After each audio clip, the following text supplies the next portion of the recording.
안녕하세요. 건국대학교 학원방송국 ABS 아나운서 배원빈입니다. ABS의 아나운서들이 들려주는 오디오북 콘텐츠 북커버에서 오늘 낭독해드릴 작품은 19세기 러시아 문학의 대문호 레프 톨스토이의 사람은 무엇으로 사는가입니다.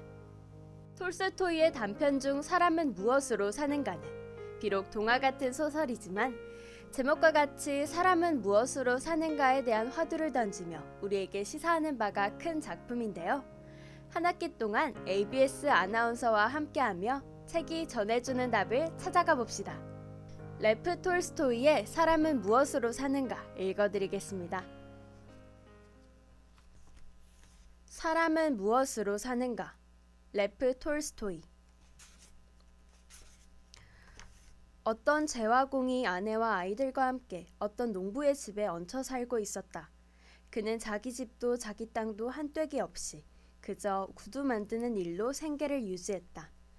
그런데 빵값은 비싸고 품삯은 저렴해서 버는 족족 식비에 들어가고 있었다. 재화공에게 아내와 함께 쓰던 모피 외투가 한 벌 있었는데 그것도 넝마가 될 정도로 낡아 도저히 입을 수가 없었다. 그는 2년째 되는 해에 새 외투를 지으려고 양모피를 살 계획이었다. 재화공은 가을쯤에 돈을 모을 수 있었다. 3루블짜리 지폐가 마누라의 괴짝 안에 있었고 마을에 사는 농부들에게 받을 돈이 5루블 29베이까 정도였다. 재화공은 아침부터 외투를 맞추러 마을로 갈 채비를 차렸다. 그는 셔츠 위에 소물된 여성용 면재킷을 입고 그 위에 나사로 짠 농민 외투를 입고는 3루블짜리 지폐를 호주머니에 넣고 나무를 잘라 지팡이를 만들고 아침 식사를 먹은 후 집을 나섰다. 그는 생각했다. 농부들에게서 5루블을 받아내 갖고 있는 3루블에 보태야겠다. 그걸로 외투를 만들 양모피를 살 수 있겠지. 재화공은 마을에 들어가 한 농부를 찾아갔다. 그는 집에 없었고 부인은 남편에게 돈을 들려 일주일 안에 보내겠다고 약속만 하고는 주지 않았다. 또 다른 집을 찾아갔지만 그 역시 하늘에 맹세코 돈이 없다고 하면서 장화를 고쳐준 값으로 29베이까만 주고 그것으로 그만이었다. 재화공은 양모피를 외상으로 얻어보려 했지만 가죽 장수는 외상을 믿지 않았다. 돈을 가져오게. 그가 말했다. 그러면 뭐든 마음껏 고를 수 있어. 외상값은 받기 어렵다는 걸 당신도 잘 알잖소.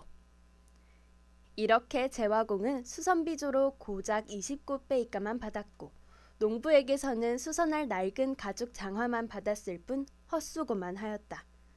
재화공은 신세를 한탄하며 술을 마시는데 29베이까를 탕진했고 외투 없이 집을 향해 터덜터덜 걷기 시작했다.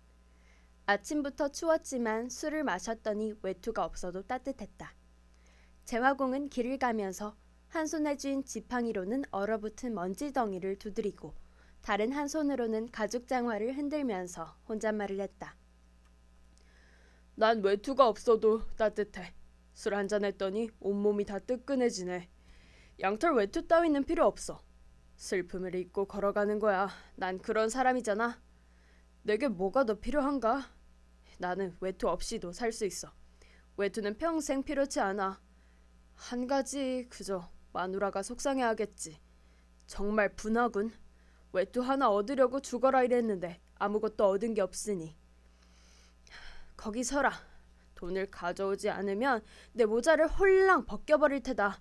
들림없이 벗겨버리고 말 테다. 이런 식이지 뭐 이런 게 다 있담. 29베이까 은전 하나만 달랑. 29베이까로 술 마시는 것 말곤 대체 뭘 할 수 있단 말인가? 다들 돈이 없다고들 말하지. 너한테 돈이 없으면 나한테는 있나? 너흰 집도 있고 가축도 있고 모든 게 다 있지만 난 이 몸뚱이가 전부란 말이다. 너는 먹을 빵도 있지만 나는 그걸 사야 한다고. 너는 원하기만 하면 일주일에 빵을 팔아 3루블을 벌 수 있잖아. 재화공은 그렇게 투덜대며 길모퉁이 옆에 있는 작은 예배당 쪽으로 걸어갔다. 그런데 바로 그 예배당 뒤에서 뭔가가 하얗게 빛나고 있었다. 해가 점차 기울기 시작한 때였다. 재화공은 하얗게 빛나는 곳을 자세히 들여다보았지만 그게 뭔지 도통 알 수 없었다. 여기엔 저런 돌이 없었는데 짐승인가? 짐승 같지도 않은데. 머리로 보면 사람을 닮았는데 왠지 하얗군. 사람이라면 왜 여기 있는 거지? 이런저런 생각이 떠올랐다. 더 가까이서 보니 무엇인지 확실히 보였다. 그런데 이게 무슨 기적이란 말인가? 그것은 사람이 분명했는데 살았는지 죽었는지 벌거숭이로 앉아 작은 예배당에 몸을 기댄 채 꼼짝도 하지 않고 있었다. 재화공은 갑자기 두려워졌다. 누군가가 사람을 죽여놓고는 옷을 벗기고 여기에다 버렸구나. 멋모르고 다가갔다가는 봉변당하기 딱이다. 속으로 이런 생각이 들었다. 재화공은 그 곁을 비껴가기 시작했다.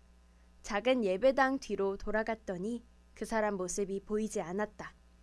작은 예배당을 지나 뒤를 돌아보니 그 사람이 작은 예배당에서 몸을 떼고 움직이는데 마치 가만히 엿보는 것만 같았다. 재화공은 점점 더 소심해져서 속으로 생각했다. 다가갈까? 아니면 그냥 지나갈까? 다가갈까? 나쁜 일이 일어나지 말아야 할 텐데. 저 사람이 어떤 사람인지 누가 알겠어. 좋은 일로 여기 오게 된 건 아닐 거야. 다가갔다가 갑자기 달려들어 목을 조르면 벗어나기 힘들 텐데. 그런 일은 없더라도 골치 꽤나 앓게 될걸? 저 벌거벗은 사람하고 무슨 일을 할 수 있겠어. 내 옷을 벗어 마지막 것까지 내주게 되겠지. 그냥 지나가고 말자. 재화공은 발걸음을 재촉했다. 그러나 작은 예배당 옆을 완전히 벗어나자 양심의 가책이 느껴졌다. 그는 길에 멈추어 섰다. 도대체 무슨 짓을 하는 거냐, 세면.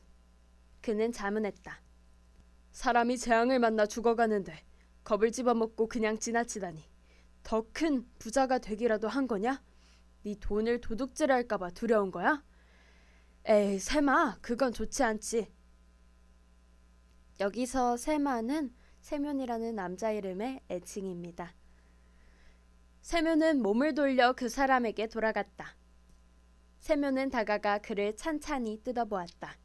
아직 힘께나 쓸 젊은 사람인데 몸에서는 싸운 흔적도 보이지 않고 그냥 꽁꽁 얼어붙어 있어 놀랐다. 기대어 앉았는데 힘이 하나도 없는 듯 세면을 보지 못하고 눈도 들지 못했다. 세면이 바짝 다가서자 정신이 돌아온 듯 고개를 돌려 눈을 떠 세면을 쳐다봤다. 세면은 그 시선 때문에 청년이 마음에 들었다. 재화공은 겨울용 펠트 장화를 땅바닥에 벗어놓고 허리띠를 풀어 장화 위에 놓고는 큰 농민 외투를 벗었다. 나중에 설명하기로 하고 자 있게 어서. 세면은 그의 팔꿈치를 부축해 일으켰다. 사람이 일어났다.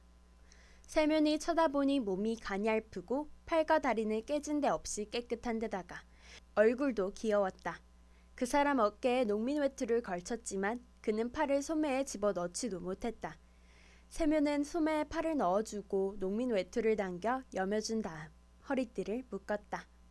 세면은 찢어진 모자를 벗어 그 사람에게 씌워주려다가 머리가 휑하게 느껴져서 다시 생각했다. 난 완전히 대머리인데 저 친구는 긴 고수머리잖아. 세면은 다시 모자를 썼다. 그냥 장화를 신기는 게 낫겠다. 재화공은 그를 앉혀 펠트 장화를 신겨주고 옷을 입히고는 말했다. 자, 이렇게 하자고 형제. 자자, 몸을 풀고 이걸로 몸을 녹이게. 하긴 저절로 그렇게 되겠지. 걸을 수 있겠나? 그는 서서 세면을 부드럽게 바라보았지만 아무 말도 하지 않았다. 왜 아무 말도 하지 않나? 여기서 겨울을 날 수는 없잖는가. 살던 곳으로 가야지. 자, 여기 내 지팡이가 있으니 힘이 없거든 이것을 지탱하게. 걸어보게나. 그는 걷기 시작하더니 뒤처지지 않고 가볍게 걸었다. 함께 길을 가다가 세면이 물었다. 그러니까 어디서 온 겐가? 저는 이곳 사람이 아닙니다. 이곳 사람들이라면 내가 다 알고 있지. 어쩌다가 작은 예배당 아래 있게 되었나? 말할 수 없습니다.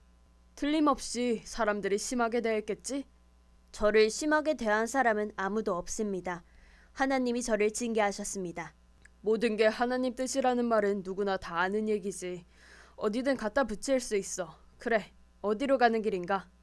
어디든 매 한 가지입니다. 세면은 놀랐다. 난폭한 사람 같지도 않고 말씨도 부드러운데 자기 얘기를 하지 않는군. 그래, 세상에는 오만 가지 일이 많으니까.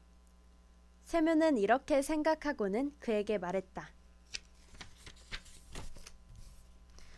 자, 그럼 우리 집에 가세. 좀 지내다가 떠나게나. 세면은 계속 걸었고 나그네도 처지지 않게 그와 나란히 걸었다. 바람이 세면의 셔츠 속까지 파고들어 취기를 거두어 가니 온몸이 오싹오싹 추워지기 시작했다. 걸어가다가 코가 막히자 그는 마누라의 재킷을 걸치고 생각했다. 모피 외투를 마련하려고 밖에 나왔는데 이젠 농민 외투도 없이 벌거벗은 사람을 데려가는군. 맞들여나 생각이 나자 세면은 마음이 갑갑해졌다. 그러나 나그네를 보자 작은 예배당 뒤에서 그를 발견한 일이 기억나면서 마음은 뛸 듯이 기뻤다.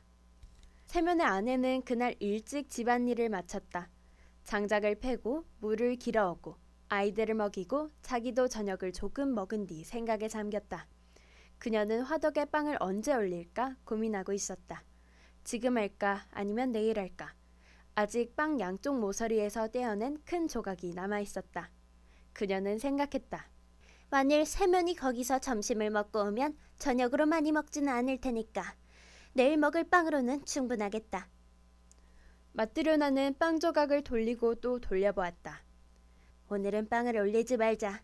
밀가루도 빵 하나 구울 것밖에 안 남았어. 금요일까지 버텨보자. 마트료나는 빵을 치우고 남편 셔츠를 바다에 내려고 식탁 옆에 앉았다. 마트료나는 바느질을 하면서 남편이 외투했을 양가죽을 어떻게 사오려나 생각에 잠겼다. 양피장이가 그 사람을 속이지 말아야 할 텐데 우리 남편은 너무 순박해서 자기는 아무도 못 속이면서 조그만 애들도 그 사람을 속인단 말이야. 팔로 부리면 적은 돈도 아닌데 그거면 좋은 외투를 만들 수 있을 텐데 무드질된 가죽이 아니더라도 어쨌든 모피 외투니까 지난 겨울 외투 없이 얼마나 고생을 했던지 강에 나갈 수도 없고 아무 데도 갈 수 없었지. 집 밖으로 나갈 때 온갖 것을 뒤집어 써봐도 입을 만한 게 아무것도 없었어. 이가 일찍 간 건 아닌데 올 때도 되었건만 내 사랑이 술에 정신이 팔린 건 아니겠지? 마트료나가 이런 생각을 하고 있는데 현관계단에서 삐걱거리는 소리가 나면서 누군가가 들어왔다. 마트료나는 바늘을 찔러놓고 현관방으로 나갔다. 보니 두 사람이 들어오고 있었다. 세면이었는데 그와 함께 온 어떤 농부는 모자도 쓰지 않고 펠트 장화만 신은 모습으로 들어오고 있었다. 남편에게서는 곧장 술 냄새가 났다. 술에 정신 팔린 거 아닌가 했더니 바로 맞췄어. 남편이 농민 외투도 입지 않고 누빈 재킷 하나만 걸친 채 손에 아무것도 들지 않은 것을 보자 그녀는 입을 다물고 얼굴을 찌푸렸다. 돈을 술에 탕진했구나. 어떤 방탕한 놈하고 술을 마셨어. 그러고는 집에 데려오기까지 한 거야. 그녀는 생각했다. 마트료나는 그들을 오두막으로 들어오게 하고는 자기도 들어가서 보았다. 낯선 사람이었다. 그런데 이 젊고 삐쩍 마른 사람이 자기 부부의 농민 외투를 입고 있는 것이었다. 농민 외투 밑으로는 셔츠도 보이지 않고 모자도 쓰지 않은 상태였다. 그는 들어온 모습 그대로 우두커니 서서 꼼짝도 하지 않고 눈도 들지 못하고 있었다.